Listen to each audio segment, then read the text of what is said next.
We'll call the City Council work session to order. Clerk, please call the roll. Councilperson Felder. Here. Whitman. Here. Echoing. Here.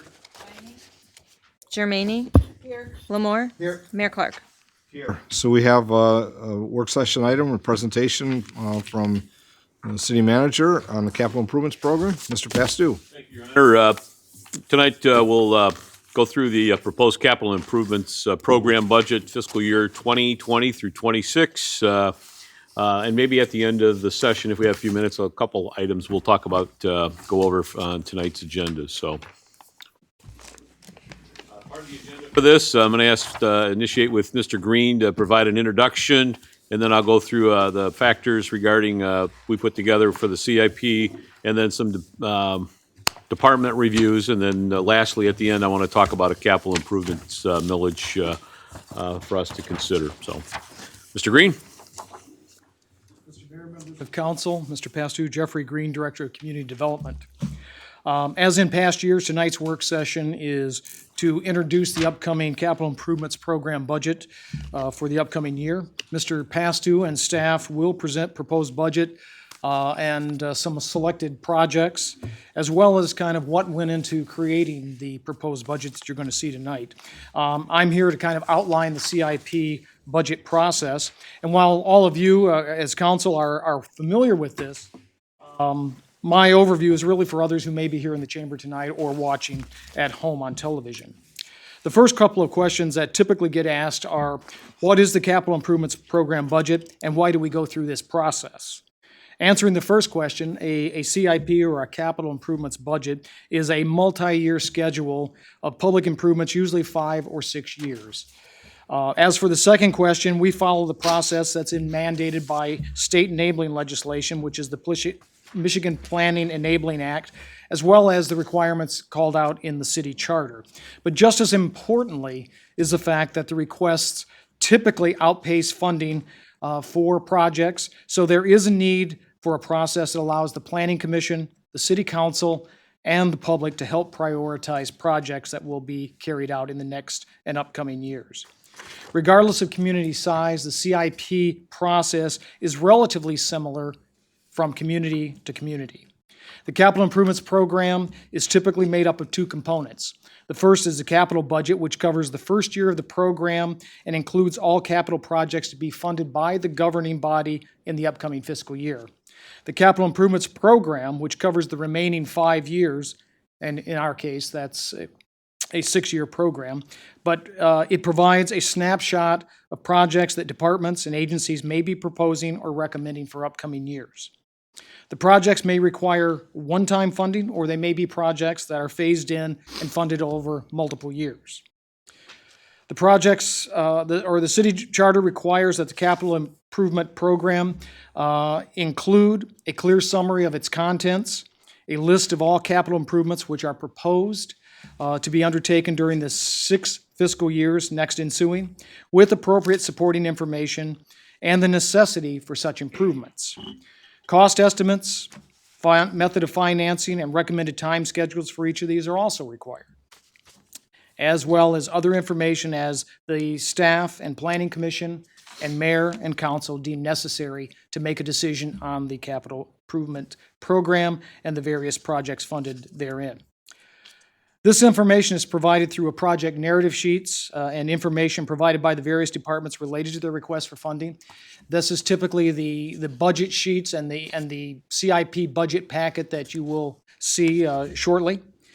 And annual CIP expenditures, that is, those that are part of the capital budget, should be tied to the comprehensive plan or the master plan, and every project request should evolve from this plan if at all possible. So, as for the next steps, the Planning Commission will review the proposed budget and take action recommending to City Council either approve with modifications, or deny the proposed budget. And with that recommendation in hand, then City Council must conduct a public hearing the 3rd week of February, and final action must be taken no later than the last day of February to approve the proposed CIP budget. However, the approval process over the last number of years has typically taken place at the second meeting in February following a public hearing. Mr. Mayor, that concludes my introduction. I'd be happy to take any questions if council or you have any. Let's see if there's any questions at this time from council. Councilman Felder. Thing that jumps out at me at first is the police station, which has been discussed in the past, but obviously, for the price tag it's there on, would have to be its own separate bonding issue. I see that there is a recommendation here for $50,000. Is that for a study or design? Yes. For the, yeah. If I may, through the mayor, yeah, that's part of what the rest of the presentation, we go through the department request. We'll review all of those details in there and what's contained, for the proposals that we have. All right. Yep. Okay, thank you. I'm sure we may have more questions as we go along. Yeah. Maybe some specific line items as well that's listed. But other thoughts on at least the so far? There is one administrative detail. We've got a binder that lists a summary that Mr. Green mentioned. You can either have it in a binder form, or if you would prefer electronically, we can provide it that means as well. So at some point, if you'd let Mr. Green know your preference, we will be able to forward it to him, similarly with the Citizens Planning Commission as well. So. We'll just send you some information. We'll send out a message to everyone and ask what your preference is, and you can let us know.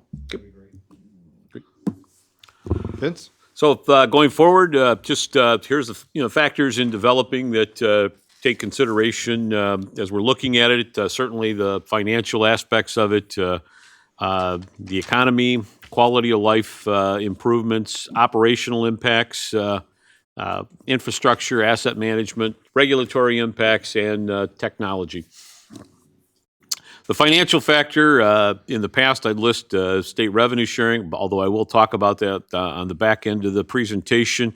But I literally have the DTE taxable value. Council has, been apprised of the appeal taking place and the circumstances with that. Part of it is, I used to say you got 20 years to try and get your infrastructure up to where I've knocked it down to 15 years. But there is a window, I think, that we have to consider, and that will be part of my discussion and recommendation at the end of the presentation. Economic factors, you certainly want to make land use and capital improvements decisions that allow the city to harness current momentum with the economic opportunities that are there. Certainly the logistics corridor, the River Raisin National Battlefield Park, resurgence of downtowns, our physical and historic assets that we have in our community, and certainly the telegraph corridor plan that was recently adopted. Quality of life factors that go into consideration, build upon our unique historic assets, our River Raisin that runs through our community, certainly its natural beauty as well as the recreational opportunities it presents. Again, build on a social trend that cities are more enticing for young people.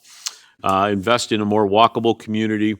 Streetscape calming, traffic calming improvements, of which prior to the meeting we discussed some over on 7th and 8th, but you'll see additional discussion related to one of the projects in here. And then certainly continue to invest in park improvements in our community.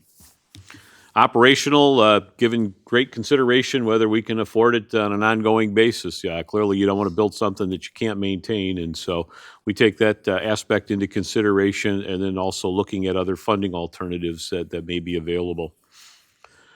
Infrastructure assessment management programs, certainly great consideration, with mandated for water and sewer, and we use that with the asset management systems for part of our discussion. Mr. Lewis does the annual road street evaluation program. There's also sidewalk evaluation, and combined working with these go a long way into prioritizing the projects that we recommend for approval. By way of example, and we'll talk a little bit later on, this last year when Hollywood Drive was done, we were able to take roughly 40 plus homes off our lead and copper listing there. So those are considerations where we can get the greatest bang for our buck. So regulatory factors, again, I referenced lead regulations. Now PFAS is a consideration. And then ongoing is an evaluation with our NPDS permit for the sanitary sewer system and the correction action plan. There'll be projects identified in here within that context. Technological factors, and again, this is when I was at the National City Managers Conference in October, and I heard it twice, and the essence of it was this last year, we experienced the greatest year of rate of technological change ever.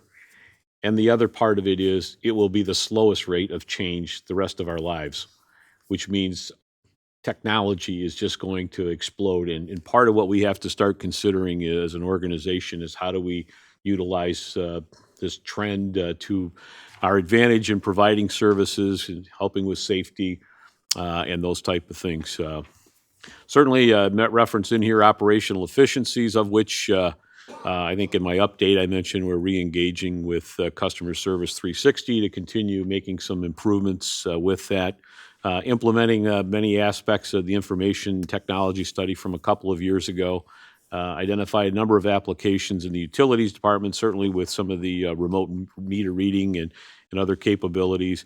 And then one of the things that's not in here, but I think at some point is discussion regarding integration of cameras, not just from a security standpoint, but they do have other benefits from whether it's monitoring traffic movements, volume, parking, as well as just crowds for different events that may be enticing to see for others. So there's nothing contained in here. It'll probably likely be in a recommendation to do a study related to that when we work on the operating budget here in the next several months. So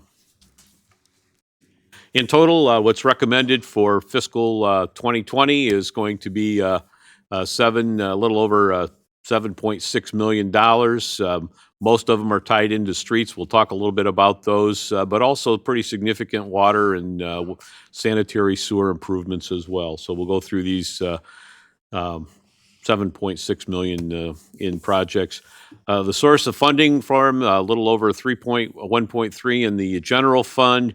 Major and local streets contributing 1.9, wastewater over 1.2, water 1.4, and the grants, assessments, and other. The largest is a grant application that we have requesting a little over $1.1 million for Turnus and Rose and Telb Street in the industrial park. So as I go through that quickly with what I would, city administration, this year's proposed CIP has $150,000 for the ALCC Opportunity Center kitchen.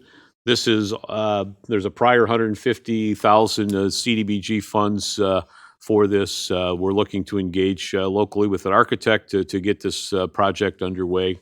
Also contained in there, utilizing CDBG funds is some improvements at the plaza as well. City Hall improvements, recommending $75,000. The origin of this discussion was with Clerk Treasurer.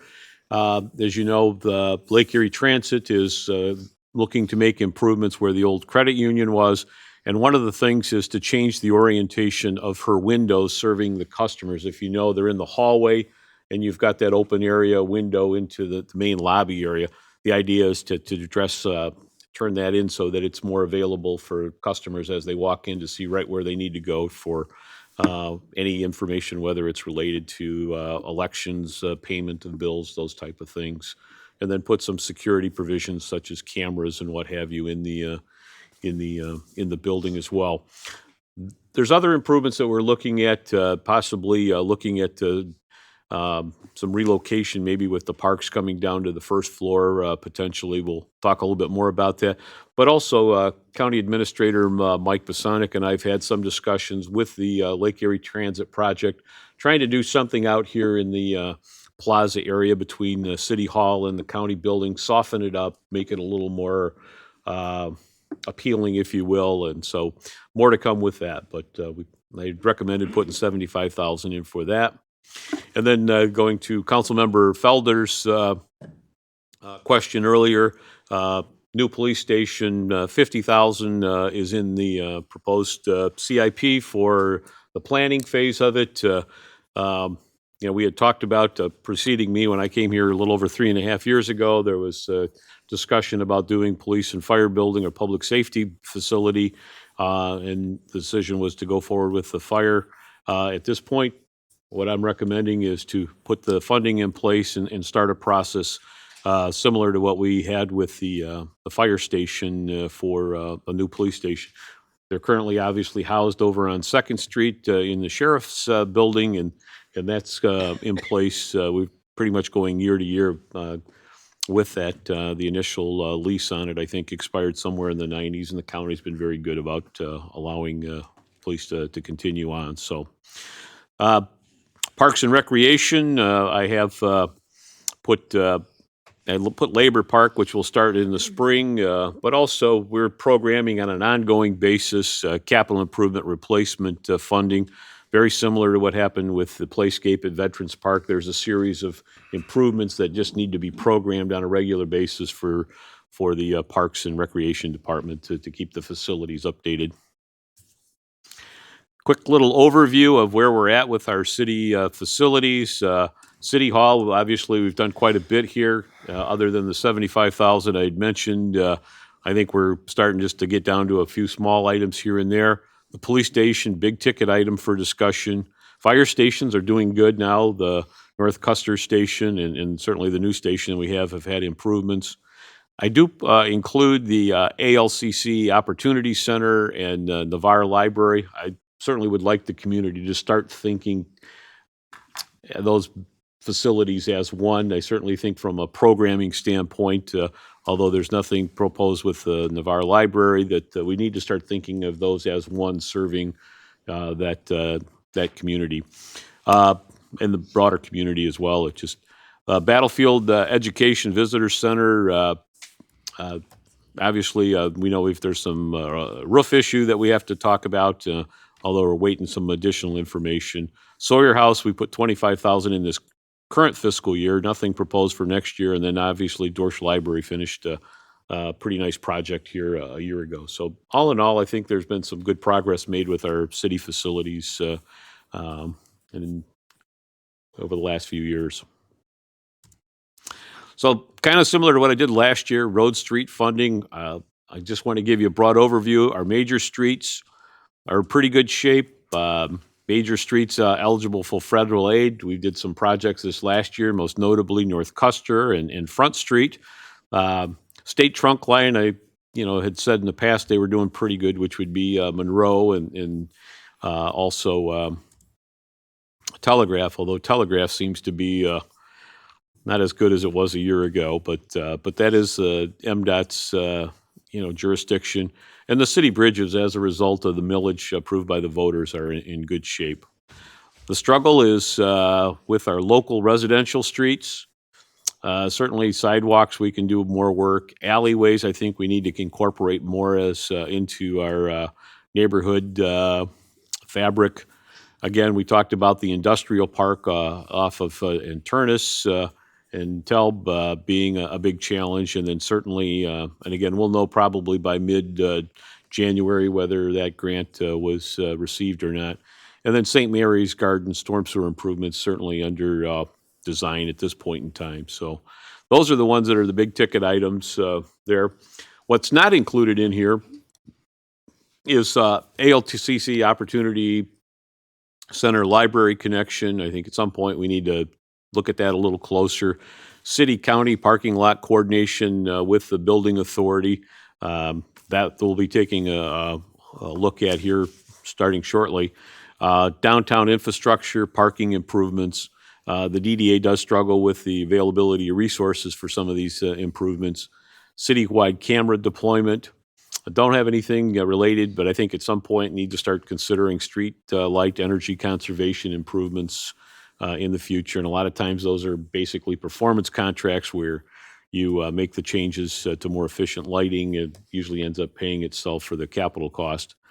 Again, we'll talk in the next meeting or two regarding the former multi-sports complex roof and site improvements. There is no funding in there for strategic land acquisitions and demolitions. Limited beautification projects, which I think are important. Did not include anything for the Telegraph corridor improvements projects, all those are listed in the plan itself. Nothing with the airport, although I think that's another discussion. Certainly, Councilmember Iko Angeli has been wanting to talk a little bit more about that, and I think it's probably getting time for us to do that. And then the former Lazy Boy headquarters infrastructure improvements that we know will take place this spring are not included in this capital improvement. So, quick overview. This is from an administrative end, what's in there, and I think what I'll do is at the end of it, talk a little bit about my recommendation going to consider a millage for new police station and a dedicated capital improvements millage. I bolded streets because I think that's probably where the greatest need is related to that, but certainly sidewalks, streetscape, park plan implementation, and trail improvements, alleys, strategic land acquisition, and beautification projects would probably be what would be considered as part of that. So I'll talk a little bit more on the back end after we've went through Mr. Leroy and Mr. Lewis's presentation. So, Very good. Barry? Mayor and council.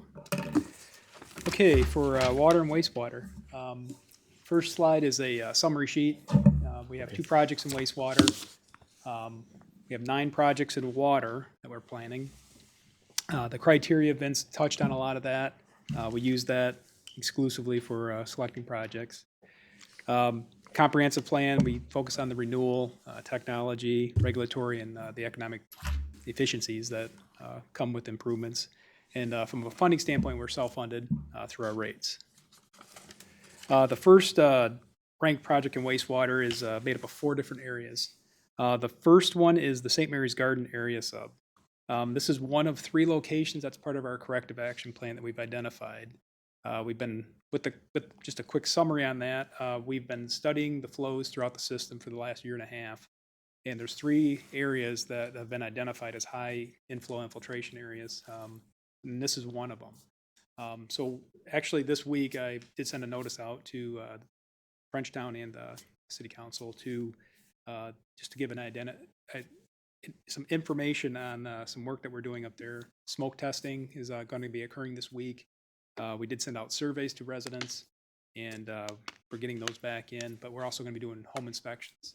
The whole idea is to identify potential, remove footing drains is the goal, as well as inflow sources, maybe some pumps tied in illegally, things like that. So the funding that we're asking with this would cover the footing drain disconnection component of that. We're on a time frame that we have to do all these improvements to certify the wastewater system to meet the state design storm requirements. So that's one of them, and this is coordinated with road projects as well. So the storm project is scheduled for funding to be built in 21-22, I believe, is the plan right now. So we would be coordinated with that to do all this work. The next location is West Noble. This is coordinated with the water and road project. We would be lining the sewer and rehabbing the sewer manholes. 6th Street is a brick sewer. That's the 1878 component. So we'd be rehabbing that sewer. That has a high influx of tree roots that we have to constantly be maintaining. And then the last area is in the Godfroy, Victor, Nims area. There's 2 sections that are in backyards. So we have been maintaining them for a long time with root cutting and things like that, and we're proposing to line those to extend the service life and reduce that O&M. We're asking for $725,000. It's a little, almost a half mile with all the projects, and it addresses our regular O&M as well as our corrective action plan. Second ranked project is equipment replacement. This is a picture on the right is our Vector that we currently have. It's a 2010 model. It's got a lot of service hours on it and a lot of miles. We've come into a lot of repairs the last few years that we're proposing to replace the equipment. So moving over to water distribution now. There's 2 locations we're proposing for next year that are coordinated with road projects.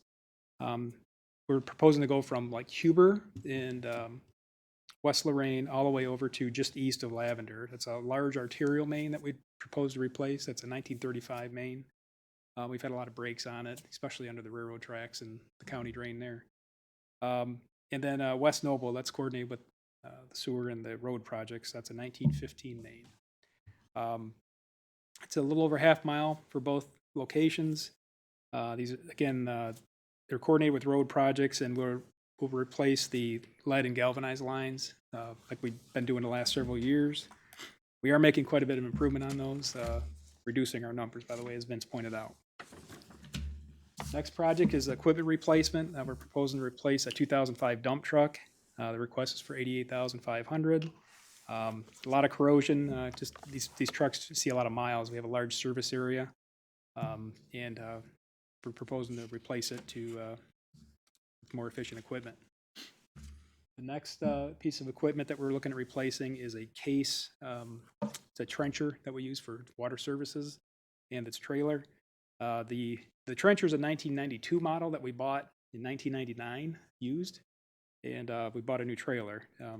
So we're proposing to replace it with more efficient equipment to allow us to be a little more efficient with putting in services and keep costs down. The next piece of equipment that we're looking at replacing is a hydraulic unit or air compressor. We use it for both type of applications. One for putting in services, and the other operation is for like blowing out stop boxes and things like that for O&M. It's a 1987 model that we're actually replacing. It's got too many service hours, and it's constantly being repaired, so we're proposing to replace it with a newer piece of equipment. Okay, moving over to water filtration at the plant. We have a lot of equipment replacement. This is a regulatory piece of equipment we have to be replaced. We are required to be online continuously for chlorine analyzers, and these were installed in 2007. They're obsolete. They do not make parts for them anymore, so we're proposing to replace them. There's 6 total at the plant. The next ranked project is our water. There's 2 main boilers at the plant. They're over 50 years old. And the one on the right is in our chemical building. It's a boiler. One of the chemical buildings very concerning because it's a 2006 model. It's a highly corrosive environment that it's in, and it's had numerous repairs, and we've been told by several different vendors that we need to replace it. And when we do it, we'll put in special coatings this time to help address the excessive deterioration on the equipment. So we're requesting $50,000 total to replace the 3 boilers at the water plant. The next ranked project is a multi-year funded project. It's $278,000, and this would expand this booster station. It boosts the pressure and flow for the communities west of basically the fairground area. This would add redundancy and capacity, which is a regulatory requirement. With the proposals we've been receiving with expanding the water system with London Township and Exeter Township, we're getting closer to funding this completely. Next fiscal year we would be fully funded. So I don't really have an update for those locations at this point, but this would help benefit with that. Okay, now moving over to the raw water partnership between the city and Frenchtown. Same type of equipment replacement. We have chlorine analyzers online out there when we pre-chlorinate and do zebra mussel control. So there's 2 units out there we'd have to replace, and these would be shared costs between the city and or the water department and Frenchtown Township.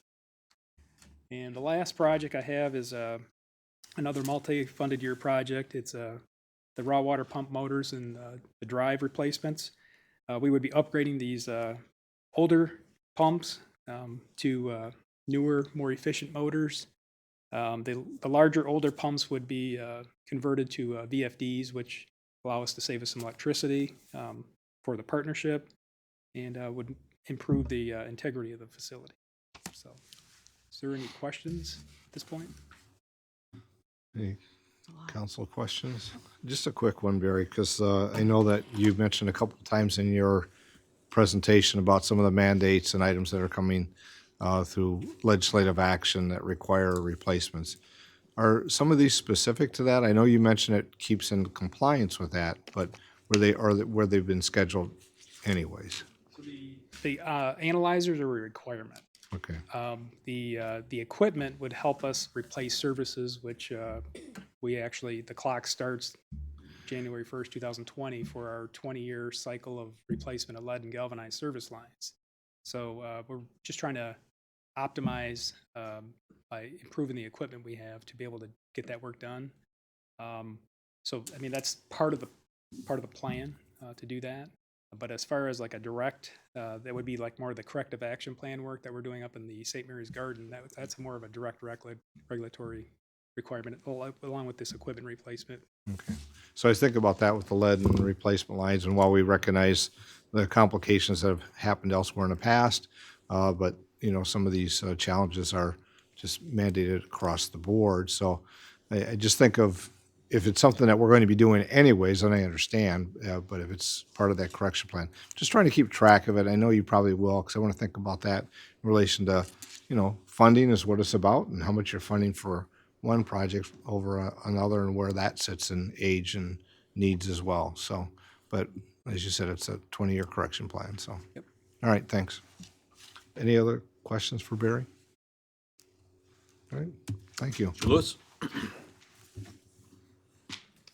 Good evening, Honorable Mayor and Council. Patrick Lewis, Director of Engineering and Public Services. Can't promise I'm going to keep it to quite as short as Mr. Leroy did, but I'll do my best here. My summary slide that I have here is a lot of background information that most of you have been here before and know what I'm going to present here.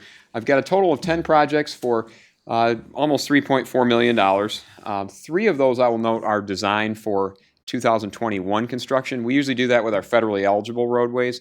Fund a little bit of the design, that way we get the plans and specifications ready. In this case, it'll probably just be specifications, because I don't think we need plans on any of those. I have 5 projects with other infrastructure. We separate those 2 out because the streets have really their own funding stream that usually seeds those. Of each of the streets and infrastructure, I'm going to highlight the one project that I did submit that was not funded for either one of those, just as a passing mention. The street rating system is one that I inherited when I became director 15 years ago, and we've kind of kept with it. It's similar to the PACER rating that they use on federally eligible roadways, except ours is backwards. The lower number is better for ours, and we do take into account the curb conditions. That's one difference, is that the standard system used statewide does just take into account the road surface. But we have been certified that it is a bona fide asset management system, so the state has accepted that, what goes with that is you can freely transfer funds between the major and local street fund when yours is certified as an asset management program. So a lot of factors that go into how we pick the streets. Some of those, we start with a block by block rating. So we drive that. We've shifted over to a summer drive. Sorry, back up. Sorry about that. We shifted over to a summer drive on that one, and we do each block, but then we combine those into logical sections. We don't want to do a block here and a block there. We try to make them logical. So like if you're on Washington Street, you'll see 1st to 3rd is a logical section. We wouldn't just do 1st to 2nd and then do 2nd to 3rd next year. So it's similar characteristics. We look at those that have similar traffic volumes. We consider the age of the street, whether it's eligible for federal funds. Mr. Pastu mentioned it earlier that our federal aid system is in better shape than our local street system. So sometimes you'll see federal aid projects showing up on the list sooner, and that's because we can only use our federal dollars on those. So that will keep that system in a little better shape. And then, of course, as Mr. Leroy pointed out, we coordinate all of our projects. We don't want to have me repave a street and then the next year Barry comes and tears it up for water mains. So a lot goes into that. One thing I want to note on the street mileage, we've got a total of almost 2 miles proposed for 2020. But one thing we wanted to point out is 3/4 of a mile of that is tied up in that grant application with the state for the Turnus Industrial Park. So if that doesn't come through, we're only looking about 1.25 miles. That's compared with almost 4.4 miles in 2019, which was it's the highest since I've been here. I don't have records that go back any farther. It's the highest we can find records for. So, kind of already went over this, but that's the number of points. That's our rating system. 0 is perfect, 10 is impassable. So the maximum number of points you get for a major street that's impassable with no curbs and a base failure is 16. But we start to strongly consider these when they get to about 7, or particularly when they get to 8. And that's when we start reviewing those with Barry and I. So as I mentioned at the bottom, I'll say not always the worst first. And that's a strategy. Some people say, well, fix the roads in worse condition. We try not to just do that because a lot of times, like this year, you'll see a theme. Got a lot of concrete streets. Particularly with the construction market being as tight as it is, we try to group like projects for bidding, for efficiencies. So this year we focused heavily on concrete streets. A lot of times if Barry doesn't have as much money as I do in a given year, we'll delay a project that's reliant upon him, and I'll focus more on streets that don't need his participation. And you'll see a little bit of that theme too. Some years he's ahead of me, and we have to toggle those back and forth. So you'll see that. We do have a little bit of geographic balance. We don't say one project per precinct or anything like that, but obviously we don't want to do 8 or 9 streets all right tight together and have nobody with anywhere to park. So we do look at some of those things. So those are all factors that go into that. So, all right, I'm going to blow through our list of projects here fairly quickly because they're all in front of you in a master list. Our number one priority, we've been hearing about this for quite a while, is Toll Street. We've actually got the road design almost done. We're just really waiting at this point on the Spicer Group as a part of our overall St. Mary's Garden study to make sure that we're good on the storm sewer size. I had them evaluate that with the whole subdivision. And we're going to do like we're planning to do with the rest of the streets in that neighborhood as we expand the storm system, adding a storm lead to each home. At this point, we may just go to the right-of-way line and let them tie in as they need to, because Toll is not an area that we've had large number of complaints. So it's original roadway from the late 1960s. So that's going to be an 8-inch full reconstruction. Projects 2 and 3 kind of go along with Toll because they're a single block that comes from Toll to Rosler that are in equally poor condition. So again, trying to keep those all together for efficiency. We've got Calkins from Toll to Rosler. And then project number 3, which will follow, is going to be West Lorraine Street, and that's the same area. The Lorraine Street project is that drove Barry's project this time because, or vice versa. I suppose either one of them, either way you can go on this one. But we're only doing a block of roadway. Barry's water main is going to be about the equivalent of about 5 blocks, but that is that 12-inch arterial main. So 1, 2, and 3 are kind of one project. So number 4 is Harrison Street. This is another one that's been on our list for quite a while. This is actually a major street, probably because from it being a part of a one-way pair. We're proposing a full reconstruction in 8-inch concrete, last done in 1965. So you'll see a theme here. We're getting to be 50-plus years old on a lot of these streets. Design will include various options for conversion to two-way traffic and while at the same time retaining on-street parking. So I hate to break it to you, there'll probably be some decisions that we'll have here in the next month or two, looking forward to design and how we want to try to accommodate that. So that is from 4th to 8th. Okay, next project is the biggie. That's the one that is reliant upon that state grant program. I list 3 streets. They're all in one package. It would be Turnus Drive from, I'll say Telb to Dixie, but we've already done the 2 extreme ends of that through like a $250,000 allocation a couple of years apart. So you'd be looking at from about 600 feet north of Telb to about 1,200 feet south of Dixie, or basically where the Cracker Barrel is. We've got program for 9-inch concrete reconstruction with 6-inch stone base where we need. We found in some of the earlier sections that the base was actually in good shape, so we might end up doing a little bit better than we think. And all of Rose Street. Rose Street is probably the worst part of this. And then we're also including Telb in that package from Turnus out to Detroit Avenue. So we're pegging this at north of $1.6 million in total. So, number 6 is your first. You'll notice the first 5 projects were all concrete roadways. We did throw in a couple of asphalt roadways with the understanding here is that we're going to have to figure out how we're going to best bid these. And I've got an idea how to do that, which is probably outside the scope of tonight's discussion. But our worst asphalt street we have on the list is Washington from 3rd to 1st. That one is planned to be just a spot curb job with a 3-inch mill and resurface. It was last done in 1986. Obviously, asphalt streets don't have the longevity that concrete street typically does. I put on here that project may be delayed until late 2020 or 2021 because we still have some other downtown projects that are in a little bit of flux. And it may prove advantageous to bid this with one or more of the parking lots. And we've also got, you'll see when you get a little farther down my presentation, one of the ones that was cut for this year, we may want to include that together. But we would like to set the funding aside in case we have an ability to bid a small project like this with a smaller contractor and we can get the job done. And we may find we need to do it to provide some places for people to park as we're doing these other parking lots. So The project number 7 is also a mill and fill. This is one that Barry is going to be doing the water main on as well. This sort of completes the neighborhood resurfacing we've done. We did Borges a couple of years ago. We did Godfrey this year. We're looking at West Noble from Godfrey to Monroe, and this is a very straightforward spot curb job, mill and fill. We've got about 140,000 wrapped up in this. We'll be coordinated with the 8-inch water main, and we will probably look to put the paving on with the water main on this in this particular location. And I suppose I could touch on that. With the small amount of water main work we do have, I will probably be looking at council to see about if you're interested in extending a change order to our contractor from last year. We had a $4 million water main resurfacing package, and this year's package would be under $1 million. So we may be able to get that under contract quickly this year if we can work with last year's contractor. So more to come on that, but this will probably be packaged with that water project. Okay, I mentioned 8, 9, and 10 are next year's federal aid projects. Believe it or not, you can use federal aid funds for preventative maintenance type activities like microsurfacing, chip sealing, that type of thing, crack sealing. So I've targeted 2 of our projects that we've done fairly recently. One is East Elm Avenue from Monroe to Dixie for a microsurfacing job. And we last resurfaced this in 2011, and we think it's an excellent candidate for preventative maintenance work. We'd like to try to make that asphalt surface last 2 decades. So we think if we can hit this at the 10-year point, we can probably get another 10 years out of it before we have to spend a lot of money on there. We've got a cost estimate, and again, we don't have very good experience with microsurface numbers, and we may even consider actually including this with the County Road Commission's package, for which you can do with federal funds with a larger package. So we may consider that, but I'm just asking for $10,000 so we can start putting the bids together and work with them on that. So.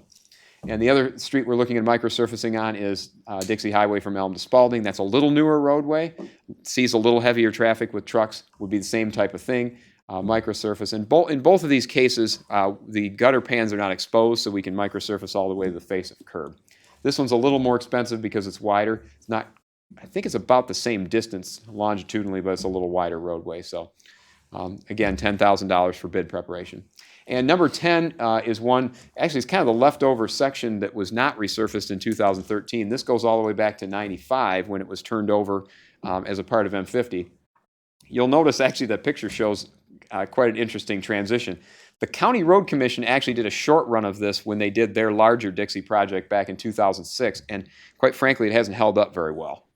They used a pretty open graded mix there. So nonetheless, it's getting close to time, and it's basically a spot curb job.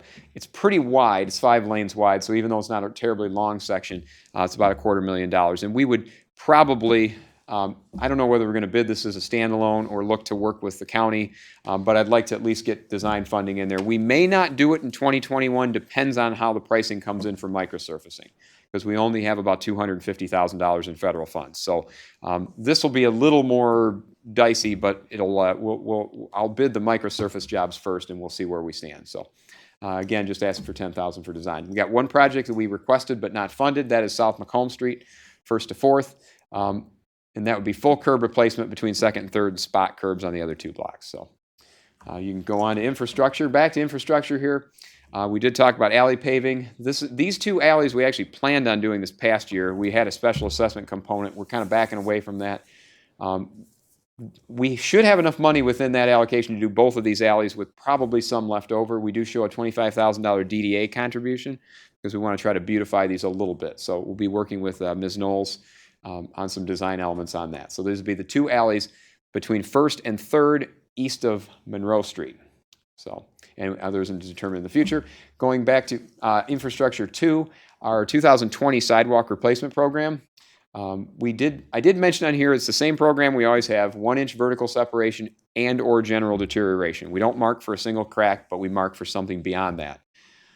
Last year we bid this project. We had 1 bidder. It was significantly over the estimate.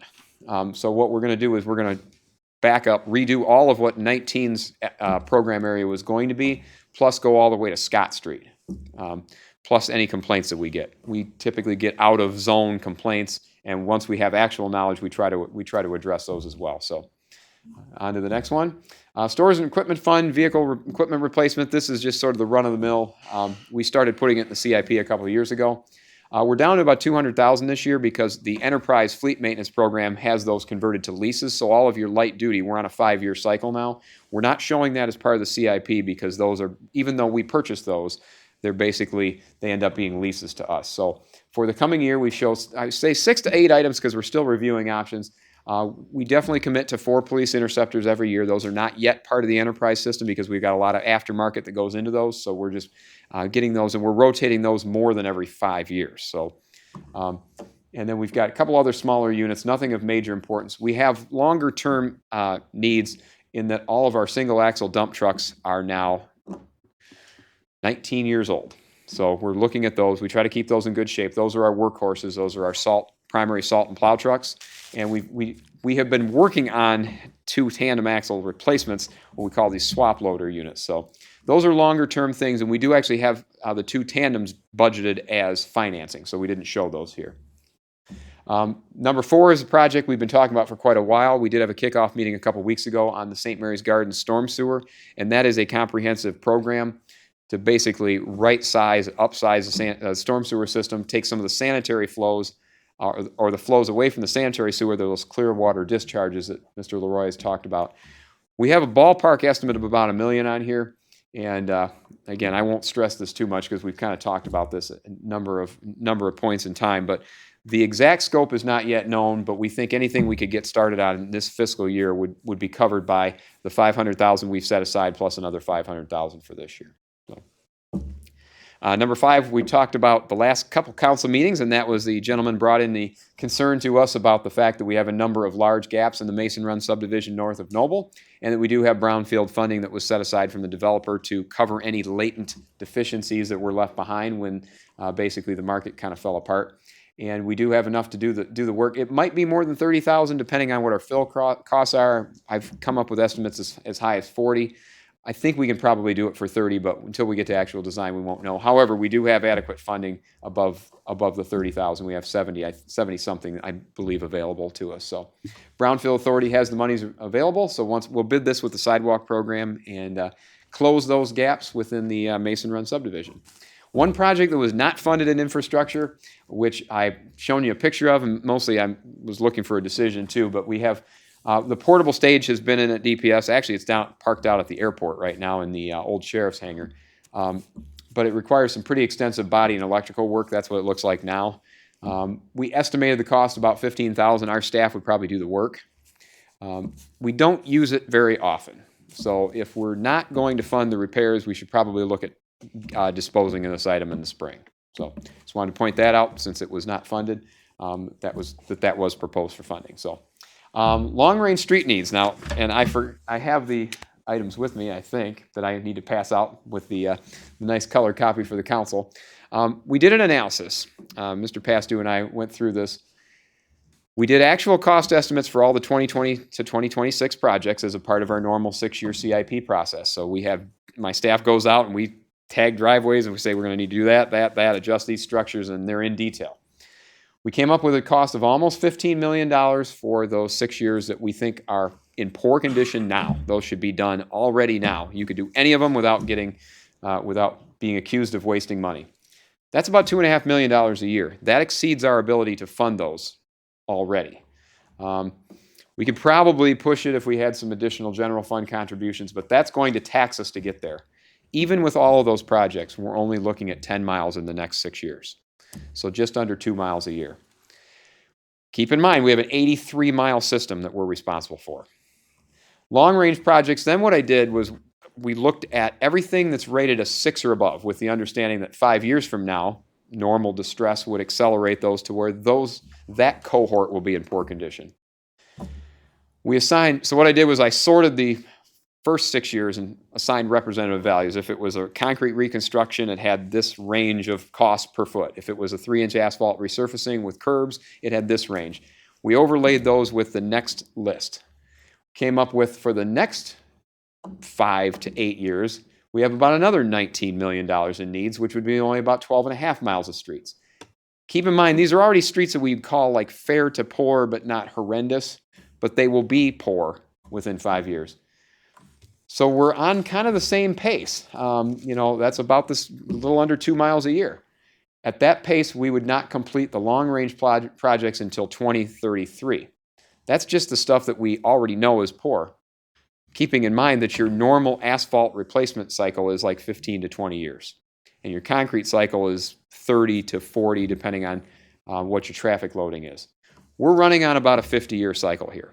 So, and we've been running on a 50-year cycle on balance. We've done a little better than that the last 10 years, but prior to that, we were on that same 50-year cycle. Conclusion of this, which Mr. Pastu will take from here, is that the current funding levels clearly are not adequate to keep up with deterioration. So we just keep falling farther behind, and I keep bringing you lists of 50-year-old streets every year. So I think that's probably exceeded my allotted time, but I think that's the end of my spiel here, and I'd be happy to take any questions. I think we'll see if there's questions for Patrick first, then get to Mr. Pastu's. I have a couple, but John, go ahead, start. Patrick, what's the cost differential between, you have a number of concrete streets that you're going to take out and replace with concrete. Is there any cost savings when you go from removing a concrete street and replacing it with an asphalt street?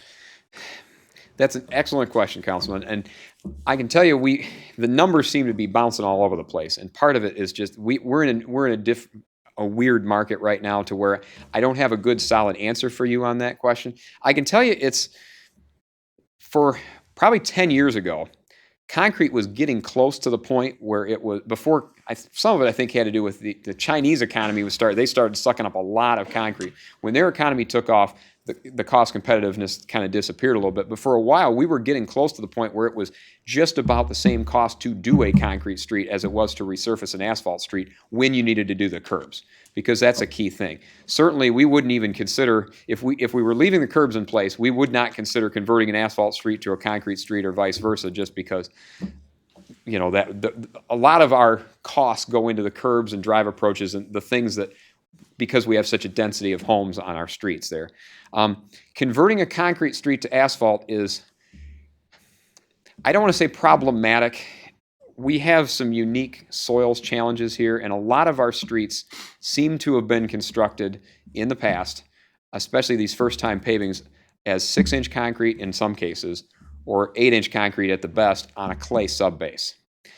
It worries me when I see that kind of base, because if we were going to do a conversion, we'd have to dig out a little more of that base. I would not be comfortable with a flexible pavement only 8 inches above a clay base, and that's unfortunately what we've got a lot. Concrete, and this sort of sounds like sloppy engineering, but in large part, it's held true here. You're a little more idiot-proof if you have an inconsistent clay base with poor drainage, but you have an 8-inch concrete for a local street. We've found for the past 10 years, and we've done some of those that were conversions over, our 8-inch concrete, we went from a 6 to an 8-inch standard about 10 years ago, and those have really held up well on your local streets. And I think that's largely because if you have small imperfections here in the clay, it'll span those. And so we haven't looked hard at doing conversions from concrete to asphalt. We tend to put the same material back that we've got. In a few cases where I've done curbs and asphalt, especially 10 years ago, we were converting some of those to concrete streets, because at that point we were only talking about a 15% premium, and theoretically even, you get an extended lifespan out of the concrete surface. But with the, 1 year I think we'll be getting poor asphalt prices, and then we'll get $85 a ton again. Some years I think we're going to get good asphalt prices, and I get, like Front Street, I get $100 a ton. And it's really subjected to what you're going to get in the bidding process, and we just don't bid big enough quantities to be able to tell with any certainty whether we're going to be ahead or not on that. So what we tend to do is default to what we have, because at least we know the base conditions that are there will support a concrete pavement. That long-winded answer for a fairly short question. And then I have another question. I noticed that when you were running through the slides on the streets, a lot of the streets don't have street trees. So when we redo a street, are we coming in and replanting the street with street trees? I guess I didn't look that carefully at the photos I had selected there, but On the one you did. on Harrison I did, because I did notice that we had quite a few missing. And Yeah, that was, I think we would probably incorporate that. Because I didn't see anything in the CIP for just a line item for street trees replacement, I mean. we're trying to bump up we are in the general budget process, we are trying to bump up our budget in general. I'm trying to think what we added last year. I think we added an additional $10,000 to our operating budget just for trees. So we were not necessarily segregating the capital project funds. We can charge them to the capital projects, and I don't think it's not inappropriate to do that. Probably the estimates include a little bit of fluff in here that I think we could fit them in. I mean, doesn't it make sense that if we go into a neighborhood and redo a street, we should also go in and once and for all replace all the trees that the city's taken out and hasn't replanted over the years? I think Clerk Lavoy would probably have an opinion on that as well. We definitely did that with Maywood this year. Not necessarily intentionally, but your point is well taken, and we can analyze those street by street here. I don't see a problem with that. Okay. Yeah, I think it's a good point. We talked about the tree inventory. Of course, we have that. We have it also, electronically, including the forester in with this, because it may not just be where there's a void of a tree. It might be one that you look at and say, it's not going to last another couple of years, that we look at that in sections and areas and try to take care of that block, I'll say, in a real concerted effort versus a here and there, I think might be definitely something worth looking at. So, Yeah. Other questions from council? Brian? Yeah, quick one here, Pat. Portable stage, how often do we use that per year, would you say? It fits in spurts, really. I mean, we've partnered with other units of government too. Like we've rented it out to Dundee a couple of times before. We did. I think the ALCC may have used it a couple of times. We did it for the Civil War Monument dedication. It's the last time I think I remember us doing it for just a city event. That's correct. So that's been a while because that was 2015. Sounds like a small price tag to fix something that we could actually utilize. Yeah, I mean it's all a judgment call on whether we want to continue to own that asset or not. Okay, that's it. I guess that was on my list as well. One of the items about that is obviously you're talking about the electrical side to it, but really an overall look on it to make sure if we're going to put any effort in and do it, that it has a longer term, and then how we utilize it or market it that's related to the city. Like I know Councilman Barney said the reading and other projects at the Opportunity Center there has been probably where it's used frequently. Other questions? Patrick, I have a question. So you brought it up on the turnstile Monroe's, which really is a significant project and one that hopefully will get funded and get the grant, because it's our commercial park that's in dire need of repairs and future attraction as well as far as business there. So when do we have an idea when that might be, is a consideration? January, I believe. January? Okay. Yes, I believe And then I'll be optimistic that we'll be successful, but on the other side, if we're not, there's $490,000 that's major street funds, and I'm sure you have some thoughts for that in the future. You don't have to answer that now, but hopefully you'll be going back to the list, not only the prioritization list, but some of the items on here that might, obviously the list is long, I know that, so it'll be reprogrammed, I'm confident. I'll let Mr. Pastu address that. We actually had that conversation this morning, and I think Oh. at this point I'll turn it over to Mr. Pastu, and I will pass out my list of those projects so you can see those longer range projects for you as well. I think if we did not receive the grant funding, obviously we've got 490 earmarked for it. Yeah. I wouldn't give up on it yet. No. I think that we may look at some other alternative, whether it's an SAD, a special assessment district. It's in bad shape. We got to do something, and so we'll keep we'll come back if we have to come back with a plan B as to how we'll approach that industrial park, as well as the money that would be earmarked for a local match. So maybe a follow-up question, I might have missed it because I know getting through the slides quickly there. The one part was on the alley reconstruction discussions. I know that we go back, council had talked about that possibility on the alley on the east of Monroe. Looking at Harrison being on this list, we know that our discussions of 7th Street and 8th Street, which is working, in my opinion, wonderfully. I go by there frequently to see the conversion from the one-way to two-way. It's interesting to watch the traffic flow and the people. So looking at Harrison and Cass, of course, is I know that's off topic of infrastructure, but it's really tied to that, because if we start having the road work done on Harrison, one of the items that we've talked about is the alleys that are there both off of behind Harrison and Cass, that are utilized, or should be utilized for residents, because that's how it was designed to begin with. So on the alley reconstruction, is that part of that consideration, or is it something Well, I think different? that's part of, with, when we get to dealing with Harrison, what we will look at doing, whether maybe widening, the street a little bit. I Yeah. think it's 28 and foot curb to curb now, and how much we would contemplate. Now, we did put $500,000, put 200,000 in there. I pulled it out, trying to balance the budget out. But also, I know Mr. Green, in his office, they're indicating that there may be some extra CDBG funds that we might be able to apply. So we'll come back and look at that. That'll be a discussion for council as part of the design consideration for Harrison, so. We have many needs, as we heard here tonight. Council's heard on roads and what's primary used, and I wouldn't be a proponent of going to every alley within the city to have them restructured and I'll say at a certain level, but when we're maybe impacting that utilization and making sure not only that they're passable and in good condition, but the lighting that goes with that and the trees that are trimmed away from there, because the potential for the residents to utilize it as it was designed. But I think the widening will help, and there's a lot that goes on with that. So look forward to that discussion as it goes forward. I'll just see if there's any other questions from council. I see, The John? only other comment I have before we get into the next discussion item is, under the factors that go into prioritizing the projects, I didn't see on the list two that I think are important. One, is it consistent with the master plan? Does it advance the master plan? And two, how does it advance the strategic plan that the council has adopted?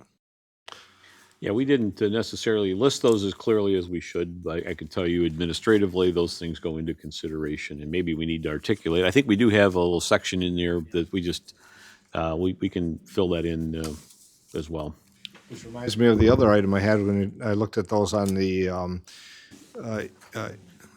East Elm and then North Dixie in relation to the battlefield and development that's going on there and projects with that. I'm certain that we're in conversation with them to do a road work and then find out there may be a change availability of properties or what work they're doing there. I'd hate to do the road and then find out that, we should have waited until they got done because what they did may have been negative impact on the work done by the roads. Yeah, Your Honor, if I may address that too, that was actually one of the considerations. I didn't really mention it, but that's one of the reasons we wanted to focus on those from a preventative maintenance standpoint, because the belief is that we're not probably ready in the next 5 years to make any big decisions, and we want to make sure that we're not forced into making a decision on the road because of its condition until we're ready to make some decisions based on the battlefield development. So buying us some time is definitely important on both of those two corridors. I Thank you. agree That 100%. answers the question better than I asked it, so. Just Mr. as a Pastu. follow-up, we do have, when you see the narrative from the individual projects submitted by the departments, that there is a section dealing with, how it fits with the master plan. So you'll see a lot of narrative related to that, maybe not directly with the city council goals and objectives, but. So what's the next step on this process? I know you have some additional comments here tonight, but as far as the CIP, I know we heard about the planning commission and yes, no? I think that, I'm not sure which meeting, if it would be the December or January meeting, that you'd talk a little bit further about with the Citizens Planning Commission, their review of it and any recommendations that may come back. I mean, ultimately, based on charter, we hold a public hearing and adopt in, I think, the second meeting in February. But, Okay. I think once there's a little more dialogue with the Planning Commission that, we can start working, certainly through some design engineering related items to get ready for the upcoming construction season. Thanks for the reminder. I was trying to remember the timeline, which I couldn't. If there's no other questions? Mr. Pastu, you have some other additional comments, I Yep, think. if I can, part of it is, as I started this discussion, I'm recommending that the city consider a dedicated capital millage. You asked the question as to why would that be necessary? We anticipate in the future, certainly, a declining taxable value with DTE. It is currently about 48% of our tax base. We've experienced 2 decades approximately of reduced state aid. If you could flip to the next one, it's kind of hard to read. But if you look at the columns in 2003, this is something that the Michigan Municipal League recently provided. You can see that in 2003, we had $2.4 million in revenue sharing from the state. You go down to 2017, and guess what? It's under $2 million. That's almost a $500,000. And Mr. Sell, when we were reviewing this, said, well, if you went back to 2002, it was 2.8 million. And the point of it is that, and this is just in nominal dollars. The real purchasing value has substantially diminished over that almost 20-year period. So this is what we're confronted with, and this only represents the revenue sharing component. It doesn't include the impact of a fairly flat, Act 51 revenue sharing for transportation purposes, as well as significantly diminished buying power given the inflationary increase for construction. So part of it is we can't keep up because much of the funding that we've previously received has been lessened, not to mention the downturn in the economy that affected property values throughout the state of Michigan. It's just kind of a confluence of all that. If you could go back to the previous one, but that's a pretty noticeable amount. Going through what Mr. Lewis talked about, our streets are in poor condition. We do have a structural financial imbalance to address what we need to maintain them in a good condition. Park improvements, while we have Labor Park taking place next year, we're not looking until 2024 for Carnes Park as the next major project that we have. Really don't have any dedicated funding source for trail improvements, which I think are important for our community. And then we struggle to leverage finding local match leverage that we need for other grants that we may take available. Most recently, looking at the challenge that we had for a recreation grant that we could have extended, the riverfront park through veterans there. So. Or soldiers and sailors, I believe. Yeah. But the point of it is that we struggle with coming up with the local match.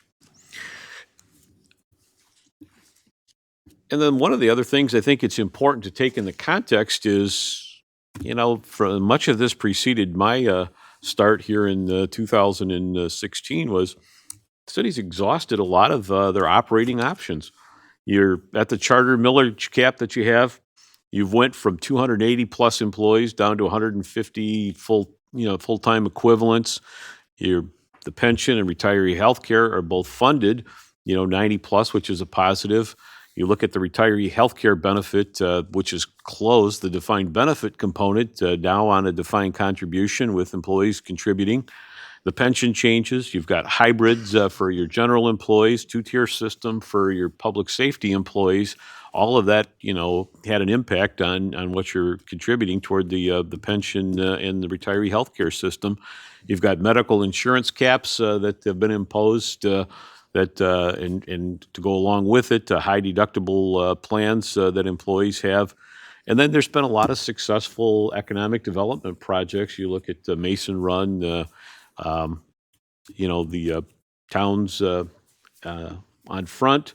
These are good projects that the community's been involved with to expand its tax base, and yet we find ourselves in this predicament with the condition of our roads. So there's a number of factors with that. I could probably go into more detail on some of the other financial aspects of it, like I talked with the revenue sharing. And so, but the point of it is there's only so many rabbits that you can pull out of the hat to try and keep things going. And candidly, we know what the condition of our roads, the need for our park improvements and other projects to improve our community. Lastly, I think just the recommendation, very similar, new police station millage. I don't think I identified the amount, but I put $7 million in there. The fire station was built for $6 million. At one time, I think there was a $15 million estimate for a public safety facility.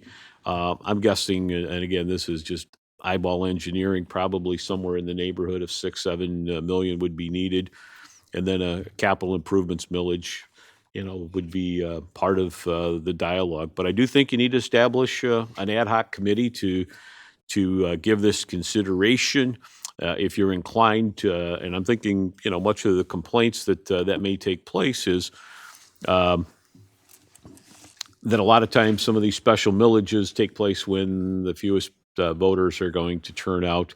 My suggestion is to use the November 2020 general election, presidential election as a target to put whether it's one millage or two related to these projects to give that consideration. If you're inclined to do that, you've got to probably have resolutions in place probably no later than the end of July for that to be going forward, particularly if it's a millage that is going to involve an increase in our charter millage component. So, the one thing with it, I'm going to recommend, I've had some discussion with OHM Advisors, a consulting engineering firm.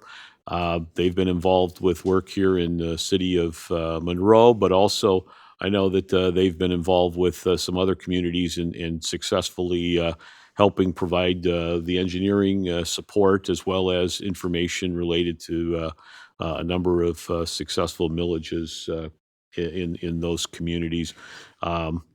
I say that in the sense is that, I can hear the groans that, oh, you got another consultant, but let me remind you, Mr. Lewis and the staff are looking at close to $8 million in projects, and that doesn't even include the Labor Park project or the Lazy Boy infrastructure project, which is probably another almost 3 million. So there's a lot of major projects. Certainly Mr. Cochran is busy, Mr. Leroy with the projects that we have out there. And I think for 25 grand, some assistance in helping structure some of our long-range projects, as well as provide some cost estimates on things such as the trails, which we haven't put a lot of time and effort into, I think would be beneficial. So with that, certainly open to any thoughts, questions, suggestions. Wish I had a little more time for the dialogue tonight, but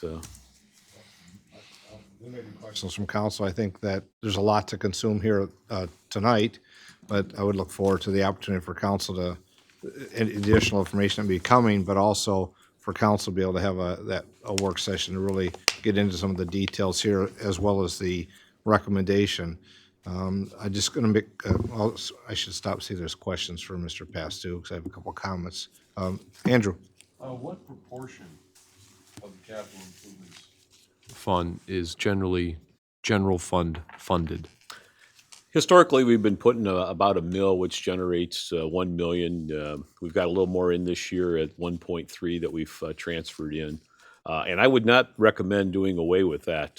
This would be to supplement what's, if you were to do a dedicated millage, to supplement what's coming from the general fund already. Is this an appropriate amount of supplemental funding and grants that we receive on a usual year, or have we done exceptionally well this year? We had a couple of revenues that we were uncertain about, and they came in better than anticipated, so we were comfortable recommending that we appropriate that this current year. Yeah, I'm looking at the outlay and I'm trying to carry forward what we have in terms of revenue for these projects this year, and then what that would have eventually chisel into in terms of what the total project cost is laid out to be over the next 5 to 6 years. Yeah. My sense of it is that at a minimum, probably 2 mills in capital improvements. I mean, at that point, you would have somewhere in the order of a little over $3 million a year available for roads. And that's not just, it doesn't include what we would appropriate from the major and local street or the federal aid projects as well. But also the park projects that currently don't have a strong funding source as well. Andrew, you want to follow up? Yeah. I'm matching up the street sheet that Director Lewis provided us with the total project costs, and I see the 14.7 on the streets, but it's only about 6 for streets and infrastructure and the total project costs. Can we provide a worst case scenario? Would it be safe just to dump those numbers in there and carry them across? Well, I think part of what is alluded to, we've got programmed a little 14.7 million for a 6-year period, and we're going to be challenged to hit that number. Oh, I don't think that, yeah, right. The whole point is that with current funding mechanisms, by all means, you will not. Yeah, But exactly. let's at least look at what the worst case scenario is. I don't want to be able to get more money and then, well, since it's now realistic, all the departments are going to be, well, now since this is fundable, I'll put it in the project costs. I'm not following. I guess I'm not matching up why the difference exists between the 14 in one and the 6 in the other for the same time period. Should it be 14 for the total project cost on the capital improvements project? Yeah. Maybe therein lies the question. Help me out. The 14.7 million is the street projects. Right. There's a lot of other infrastructure, and this is, when I say the street projects, these are the total costs that are going to be in here. The only, I think there's only one large federal aid project in there, and that's going to be Riverview, so there's a little bit of federal funds coming into there. So for the most part, that 14.7 is going to need to be the street allocation from city funds for the next 6 years. That includes this year's projects that are in there. But this year's projects, and that's when you're getting the 6 million or something from streets and infrastructure, that includes some other outside funding sources, like we talked about. That over $1 million state grant for Turnus-Talb Rose Street is in there. It also talks about the St. Mary's Gardens, which is general fund. All the infrastructure are not street-related funding. This is just from the 5-year, the 2020 to 2026, and the look ahead beyond that. Those are just street projects. So you've got the 1 year, which is what you're being asked to approve right now, includes a variety of funding sources and other projects besides streets. That's why they're not going to match up because of that. Yeah. Okay. Is this just single year, or is this a 5-year outlay as well? Well, we do. When you get the proposed capital improvements program, you'll be looking at a 5-year proposal for funding for a number of projects. Tonight, we present the 1-year aspect of it. Ones you actually will approve as part of the budget process. So those are the hard dollars. Those are what Mr. Pastu allows me to spend With their blessing. once we get them approved. The others are definitely what our needs are, and we like to show those from a planning perspective. I think I understand now. Thank you. Other comments? So just a kind of a follow-up to some of the information that Mr. Pastu provided. I know it's available. I'm not sure if council collectively should get the SEMCOG information, and I'll just say updates. Today they put out a legislative news, and same information from the Michigan Municipal League regarding that study on revenue growth that was presented, and the lost revenue sharing was kind of a click onto that email. If you didn't get it, I can send it to you, or just go to the SEMCOG site. On the Michigan Municipal League site, under the Save My City, MI City, is the icon, which will give you more detailed reports that Mr. Pastu shared regarding, I'll just say, revenue growth or lack of revenues. So that's We're it. still 50-50? Pardon? Are we still 50th out of 50? Yes, that was highlighted. Oh, yeah.